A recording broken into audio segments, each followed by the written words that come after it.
In the East, in this culture, in India, we don't have a religion. We've never had a religion. Dharma, just… Dharma means a law. We have laws. Right now, to drive on the street, there is a law. Between husband and wife, there is a dharma, a certain kind of law. You must maintain those things, otherwise, however close people are, things will go bad if you don't maintain certain things. Between father and son, there is a dharma. Between the king and the praja, there is a dharma. Like this we created. Of all these things, we said, these dharmas have to be debated in every generation and be amended and amended continuously. But there is one dharma that you do not amend. This is called as Sanatana Dharma, that means the eternal law. Sanatana Dharma does not mean a religion as it's being claimed today. It means an eternal law. What is an eternal law? Physical is always transforming, evolving, changing. So that cannot be an eternal law, you have to fix new laws. See, there was a time, suppose with an axe, within half a day if you can bring down this tree, you would be a hero in this village. Because just clearing the tree was such a big feat. But today if you bring down this tree, if you as much as bring an axe, we're going to arrest you and throw you in the prison, all right? So now the dharma has changed because the situation has changed. When it was a time when the entire region was forest, to build your home, to build a village, if you could knock down a tree and make space for people to live, people thought you're a hero. But now if you cut the tree, you're the enemy of the people. So dharma has changed. So we said all the dharma should change, but one thing should not change, which is the eternal law. What is the eternal law about? A dimension which is not physical. Again. For that, there is no change of laws. It is the same law. So this is called as Swadharma or Sanatana Dharma. So the knowledge or the dharma of the self beyond the body is Sanatana Dharma. So that is what we valued most because that is permanent. Rest of the things are changing and evolving. All this culture got disrupted because continuous invasions for 1,000 years. Everything got disrupted. People who are repositories of this knowledge, everything were killed and all kinds of things we've gone through. Let's not revisit that. But essentially, whether you take Hindu way of life, Jains, Buddhists, Sikhs, nowhere there is a God. There's no God. All the people whom you worship are people who walked this geography at one time. Yes or no? In Telangana and Andhra Pradesh, there is history of Rama walking down to Sri Lanka and again walking up. People celebrate those places where he sat down, where he stayed for 2 days, where he did this and that, so many things. They were all just spreading this dharma or… No, they were just living their life. Unfortunately, their life occupied them with so many tragedies, kidnappings and wars and stuff. But I'm saying there is proof that they walked this planet, they walked this country. We worship them because they showed that they had something in them which would not change no matter what kind of drama they went through. Wars happened, kidnappings happened, death happened, all kinds of horrible things happened in their life, but they were free from it. So because the highest value in this culture is freedom or liberation, which we refer to as mukti, if you listen to the conversations of your mother or maybe your grandmother, in daily conversation, without uttering the word mukti, moksha, karma, prarabdha, there is no conversation in this country. Yes or no? Every day, not spiritual conversation. Daily conversation, if they sit down and stand up, they'll say, yo, karma, prarabdha, mukti, moksha, when will I get mukti? This is the talk always, because the entire country was invested towards liberation, not God. We use these people as symbols of liberation. Even though life put them through all kinds of trials and tribulations, they remained above it. So we see that they are free. They are in a certain state of freedom that the physical world never disturbed them. But at the same time, they were not withdrawn. They were actively engaged in the physical world. Fighting a battle means absolute involvement, isn't it? When you're pitching your life out there, can't be any more involvement in life. So they're absolutely involved, but at the same time untouched by life. So we worship that quality because they're representing mukti, they're representing absolute freedom from life. So it's because of that, these people became symbols. Whether Rama, Krishna, Buddha, Guru Nanak or whoever, they all became symbols of mukti. Even when they were living, they were free. Actively involved but free. But does the religion serve a purpose? You're saying it is like a rule book that we follow to stay civilized? No. There is no rule book in India. But you called it the law. See, the law, that's what I said. Law, the reason why Indians are full of questions and now youth are asking all these questions is because this is a land of debate. Yeah, which is very good, When Shiva came, when Adiyogi Shiva came, he is a personality of that kind, that in front of him nobody would ask a question, but his wife asked him 1,000,000 questions. That is what is Shiva Sutras. And his 7 disciples asked thousands of questions. Well, you know Arjuna and Krishna, that question-answer business is big in India. See, Arjuna and Krishna are so intimate with each other, they know each other so well. But that guy in a crucial moment, how many questions he has? Because in this culture, dharma has always been a point of debate. Because dharma has to evolve, all dharmas have to evolve, except the Sanatana dharma or the eternal law or the Swadharma need not evolve because that is not changing. So this is a land of seekers of truth and liberation. Here there's no religion as such. We've taken this religious attitude from outside because outside heavy competition came. Once it came, we thought we must also organize ourselves like that. We are trying to, but we will never will, because the best thing about Hindus is we are always confused. No, it's a very good thing. Confusion means you have questions in questions. Otherwise, you have stupid conclusions about everything. The idiotic conclusions that people have made have destroyed this planet, killed millions of people around the world, simply because somebody has an idiotic conclusion about everything in life, isn't it? So, we don't have this is it kind of book. Our books are all debates. So people think we are confused. But we don't think confusion is a bad thing. We are joyfully confused. That's a great thing. You have concluded something. If I ask 2 questions, your conclusion will fall apart. That is why if I ask a question, you will kill me. Questioners have always been killed in every other culture, do you know this? They ask a question, you kill the man. That's one way of handling the questions. But if you entertain the question, it will lead to more and more and more. And this is how we've always been. So this is a godless, religionless land. But we have managed this culture well because this is based on human consciousness, not on heaven, not a ruling power up there. Here we have always managed humanity by activating human consciousness. We told you your life is your karma. What this means is, your life is your doing. Nobody managing it from anywhere else. Essentially this whole movement, what I'm calling as inner engineering, is a movement from religion to responsibility. This is where we need to go. That every human being who sits here is responsible for who the hell they are and who the hell they're not. What they are and what they are not, they are taking complete responsibility for that. Only then individual human beings will live well, only then a nation will live well. Some of the questions I'm asking with regards to religion is just like… You're just trying to get me into trouble, I understand. No, it's actually…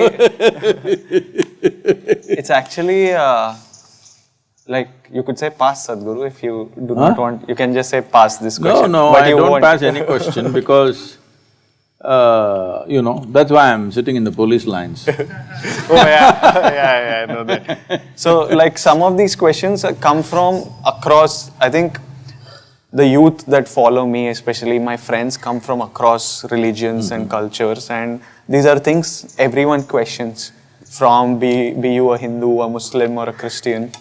I think everyone… So I'm asking, some of these questions are very general, they don't come from any particular religious point of view. One question I had is, do you think these loud religious processions or rallies or these chants and prayers that are pushed over loudspeakers across religions, Do you think it stems from some sort of insecurity or competition between religions? Is it necessary to have such a loud public display? Like, people have a problem with PDA, but if I hug someone or kiss someone, I'm at least not shouting. It's at least quiet. It's not disturbing anyone. So, do you think it's coming from some space of insecurity, these extremely loud display of religious fervor? No, competition. Competition. It stems from that. Yes. So if everyone's more relaxed, you think all this... Because religions are always trying to improve their numbers. Okay. Other religions are turning up the volume. Yeah, to keep their numbers or increase their numbers. Yeah, sad. If people, especially those people who believe all life is made by God, I don't see why you have to strive to make me belong to your God, because anyway you are saying your God only created me. I will also accept, okay, your God created me, all right, then leave me alone, no. Anyway I belong to your God. He can take me back whenever he wants. But now I think… I'm not resisting. This has become like political numbers, and Yes. so it's just like various… See, people have understood, not today, for a few thousand years they have understood. It is not only after democratic governments came they have understood, even before they understood, numbers is power. Okay. So it's a power game. They would like power beyond politics. Do you understand? It is not about transformation, it is not about liberation, it's about power, enslavement of people.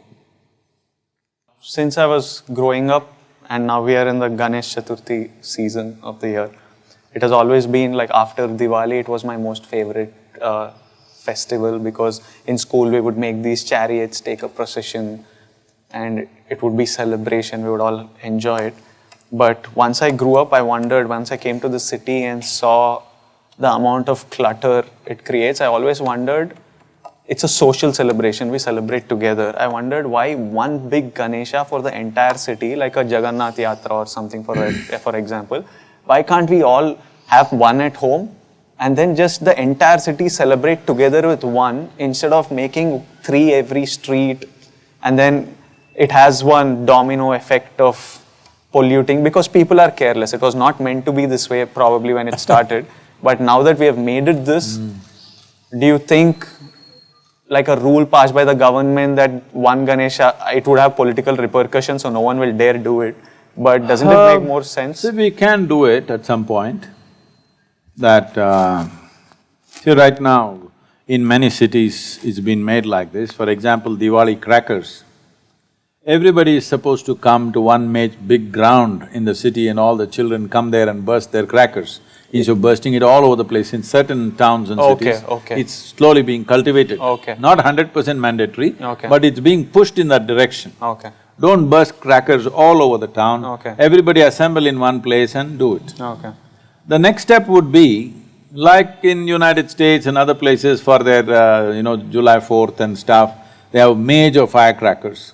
Suppose the city itself sets up 1 hour long, big, major, spectacular firecrackers, then people will come and watch. No, I don't think our thrill is about watching it as much as the adrenaline No, from that is holding what it I'm in saying. hand and throwing. See, the thing is, all the dum-dum ones, they can do it in their home. Children like to do it. Oh, we thoroughly enjoyed it. I will not deny to the children of this day that they should not burst crackers because somebody thinks pollution. If we are polluting with crackers, next 3 days, let's walk to the office. Compensate for Yes, it. that's all. You can't take away every aspect of culture using pollution. I think it's a very motivated push that certain people are doing, which is not right. Coming to the Ganesha, it's very much a possibility, but maybe one will not work for the entire city. When a population is like huge. 15 million, 20 million people, one may not work. Probably for every area or every 3-4 extensions, maybe a population of 1 million, one. So if you have 15 million population, 15 Ganapatis, they all come to one place and in one big procession they go, the entire town participates in that, would be fantastic actually. It is a direction in which we have to push.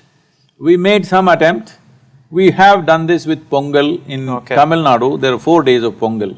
There's one Pongal for the implements and other things, there's one Pongal for the people, one Pongal for the animals which work with us in the farm, and there's one Pongal for reaching out to people, our neighbors and everything. So like this, there are different Pongals.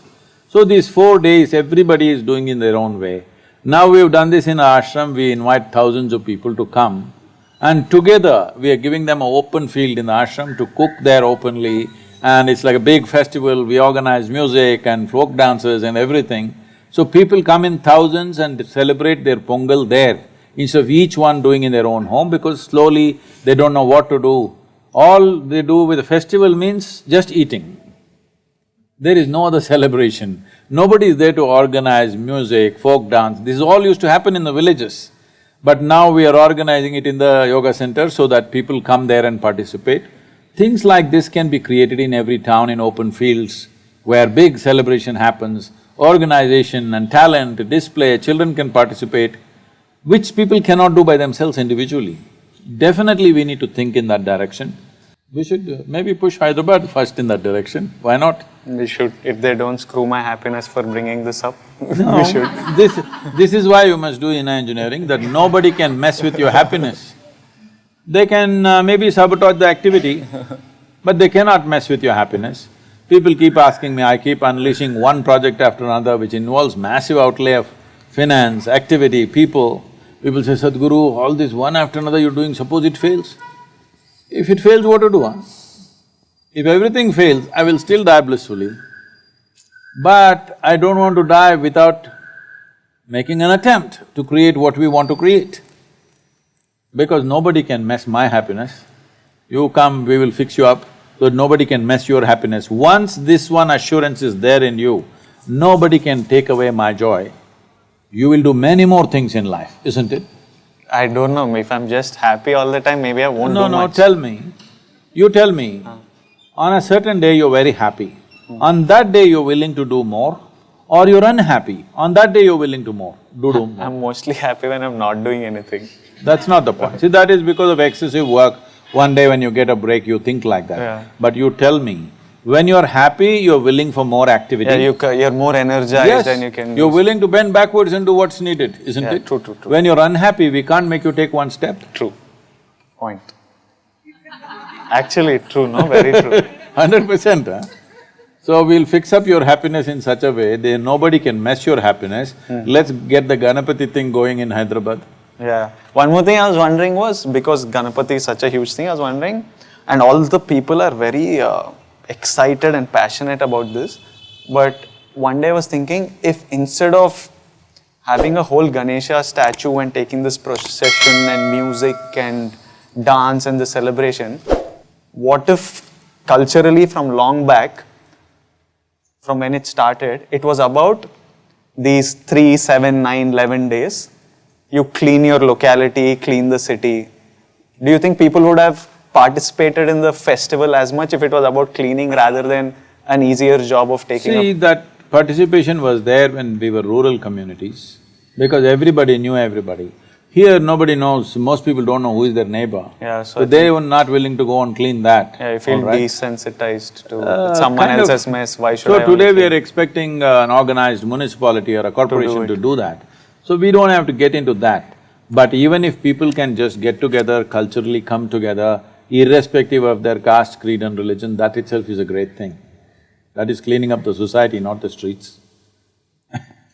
And in that we can always bring, after the Ganapati festival, after the procession goes, the street should be cleaner than the way it started. Not that after the procession goes, it's a heap of filth. That awareness if we bring, it's good enough. Yeah, we have to try. I think they've been trying it over years to do more… No, they don't know how to do mass movement. You tell me, I don't have the time right now, but if I stand up, we can easily do that. We should try and do.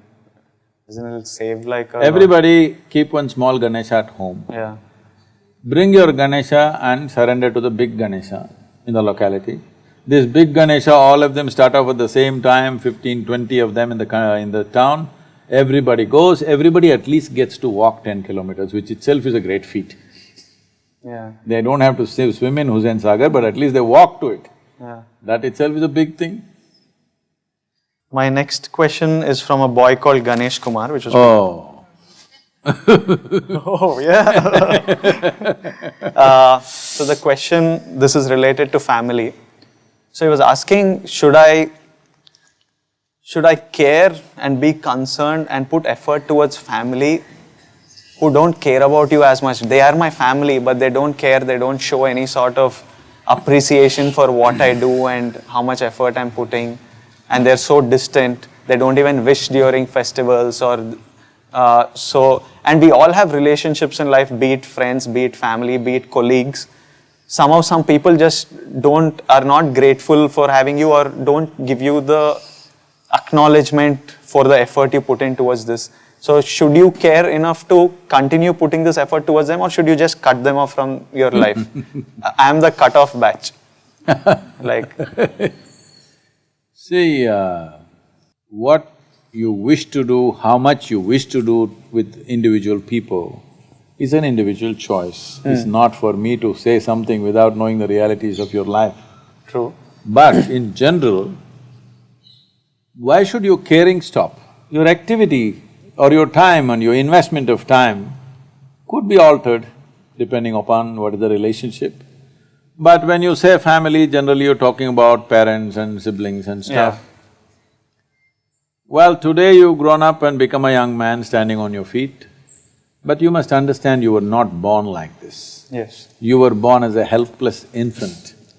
So somebody cared enough to someone who pees on you, who sits on you, who doesn't know how to eat, who doesn't know how to stand up, nothing. Somebody cared and made sure today you're standing up on your feet. That did not happen without any love or care, it happened, all right? Well, you may be measuring and saying, oh, some other parents are loving their children so much more, mine are not loving that much. This is a silly way to look at it, but they've made you stand up on your feet. If you have no love for them, at least have gratitude. If you lose your gratitude, unknowingly, in some way, you're kind of forsaking your humanity. Not that only if you're grateful you'll be human, that's not the point. But gratitude is a simple way of keeping some things alive within yourself, sensitive to contributions that come to your life. If you lose that, then you'll slowly become absolutely reckless and careless about everything, which is not a good thing for you. Forget about them, it's not a good thing for you. But this applies to parents, I understand, because when you were helpless like one animal, they brought you up and… but Oh, I to didn't know you were siblings, born as an animal, I thought… I think that babies are pretty much animals. They piss everywhere, poop everywhere, cry, bawl. So like kids, I think, are pretty much animals. As you grow up, I think you become smarter and cultured. But a whole lot of people say, I want to be like a child. I think they mean like in their school. In their school where they're just running around and everything was taken care. But I was asking you, like what you said, definitely we should be grateful for the people who brought you up, but what about siblings who didn't offer so much to your growth, or friends or work colleagues, for example? See, relationships, any kind of relationship, if we are straight about it, as you already mentioned once in this conversation, it's a kind of a transaction. Yeah. No transaction will continue for long if it is just one way. Yeah. In some way, both the parties have to benefit, only then it goes on, whether it's market or marriage, that's the reality. Yeah. Only if both the parties are benefiting, transactions will go on. Yeah. Otherwise, transactions will cease. Yeah. So for this, you don't have to think, I want to cut off, I stop caring. Why? If transactions don't go on, slowly things Die down by themselves. maybe not die down, maybe absent for some time, somewhere you meet them and boom, once again you can hug them for some time. I'm saying relationships need not be thought in terms of, okay, it's over, I'm going to cut it off. This is a silly way of doing things. When transactions don't work, slowly, so far, that's how it is. It's a wise way of handling life. My next… Otherwise, when you cut relationships consciously like that, I'm going to cut it, you will turn friends into enemies. What is that for? Enemies need a lot more management than friends. Yes. Okay.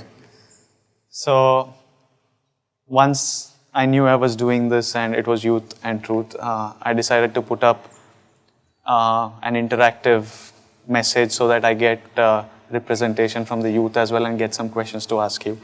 A lot of them asked about Atma, some about happiness, and there was a overwhelming amount of messages coming, especially from Tamil Nadu, that were asking about the issue of land grabbing near your ashram. And I know that this question has been asked several times, and I think you have even given an answer, but there is still a feeling that land grabbing has happened, and I don't know where this is. I don't know the truth about any of this. I'm completely ignorant. I haven't read the actual accusation. They did not talk about the kidneys?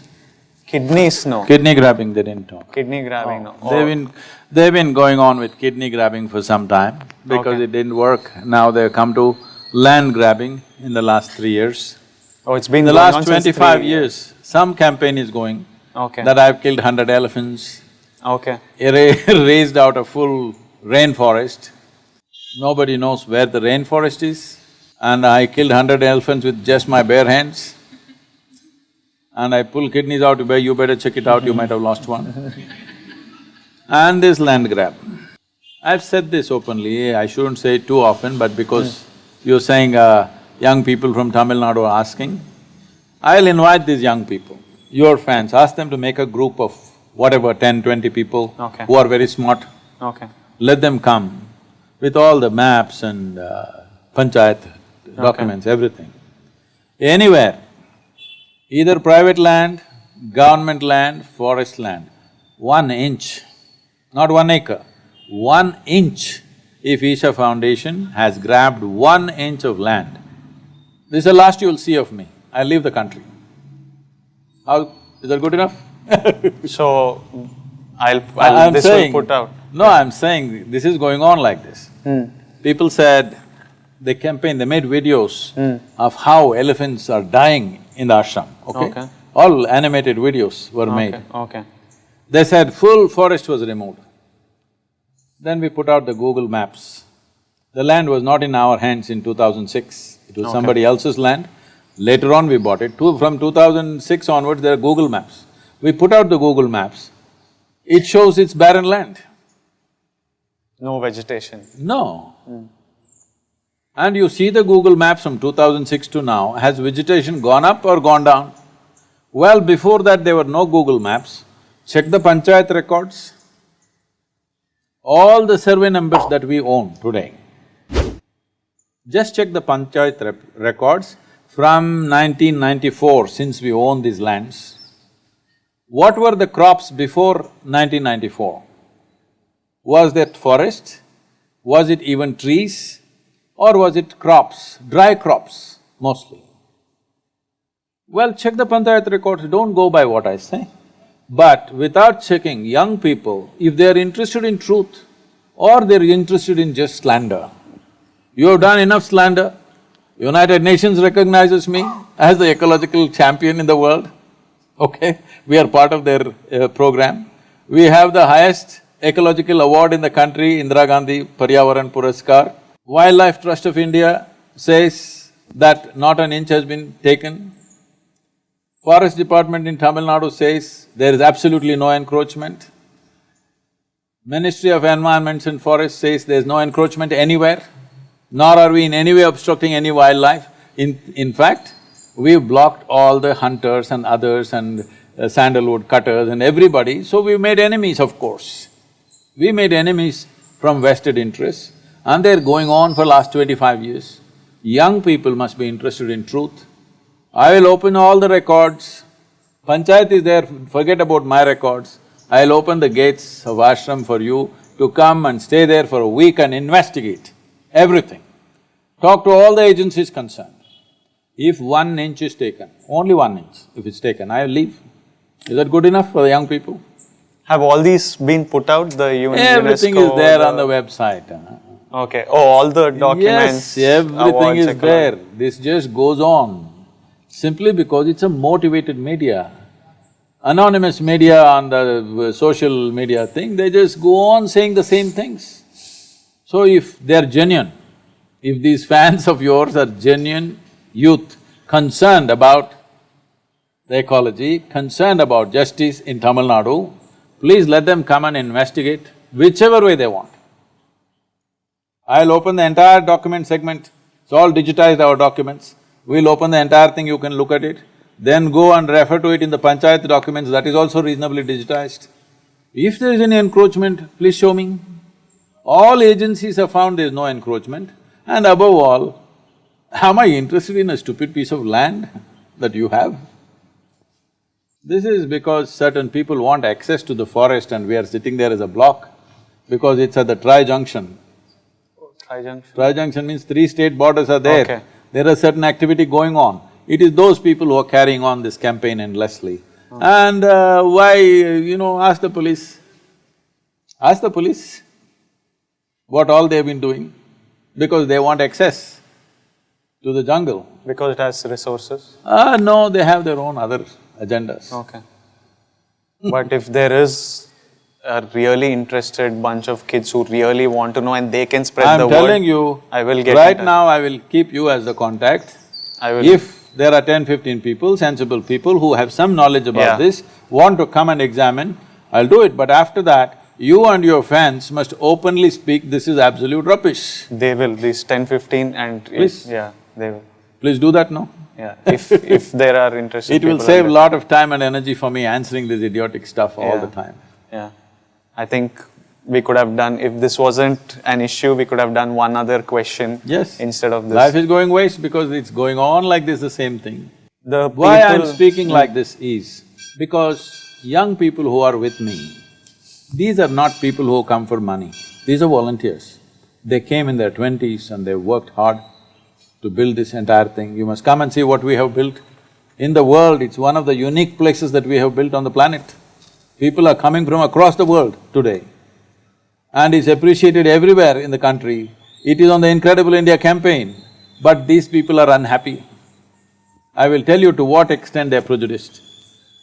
A group of government officials come for inspection, all right, including the collector.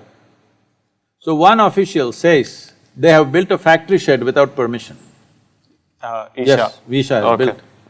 So we ask, where is the factory shed? We have not built anything. He points at Adiyogi statue and says, this is a factory shed. The collector asks, what is this, you're calling Adiyogi as factory shed? He says, as far as I am concerned, it's a factory shed because inside it has steel structure, outside it has sheet metal, it's a factory shed. You've seen the Adiyogi statue? I've seen the pictures. images. Yeah. Looking at the Adiyogi statue, if you're calling it a factory shed, just tell me who is this man? We have permission for a monument, we build a monument, but that guy wants to categorize Adiyogi statue as a factory shed and put some case on us. Tell me who, you must think through this politically, who is calling Adiyogi as a factory shed? So this is what young people are being influenced by. Please come and examine if you want. Whatever you want, all right? Done. And 15 years ago, how the mountain was, today how it is, how green it is. There are images. Oh, please check it out, no, don't believe me. The entire mountain has turned green. Who did it? You think all these idiots who are writing nonsense did it? Millions of trees have gone up on the mountain. Who did it? Please check it out. People ask, where is the proof you planted? Well, go walk into the mountain and see all the trees are 18, 20 years old. That doesn't happen in a forest, isn't it? In a rainforest, if you find except bamboo, all the trees are 18, 20 years old, somebody must have put it, isn't it? You don't want to give me the credit, leave it. Somebody put it 18, 20 years ago after we came. Maybe I didn't do it, Shiva did it, it's okay. It's fine. We are not asking for credit, we are happy it's green. But I hope that this issue clears out and everyone No, has this their issue answer. will never clear out. At least for the non-motivated, because I've seen that seeing this discussion, people who are not motivated also tend to take sides, as in No, this news I'm saying influences this us. issue will never clear because they will come up with new things and new things all the time. Otherwise, they'll go on saying it because these are people, this is a Nazi mindset. They believe that if they tell a lie 100 times, it'll become true. Unfortunately, in this country, they've learned that. So, if these youth, we are talking youth and truth, if they're interested in truth, let them take a week off, come and examine every document, every survey stone around the boundary. If 1 inch is there, I will leave. Can they You will bring never see me cameras? again. Huh? Can they You bring can bring cameras, please. Okay. You can bring cameras, I will set up a team to take you around, which is all our property. If we have occupied any forest land, as you're claiming, you will not see me again. Is that good enough? Then I'll let them know. Thank you. Thank you so much, Sadhguru. Please take care, there is something that you need to handle right now.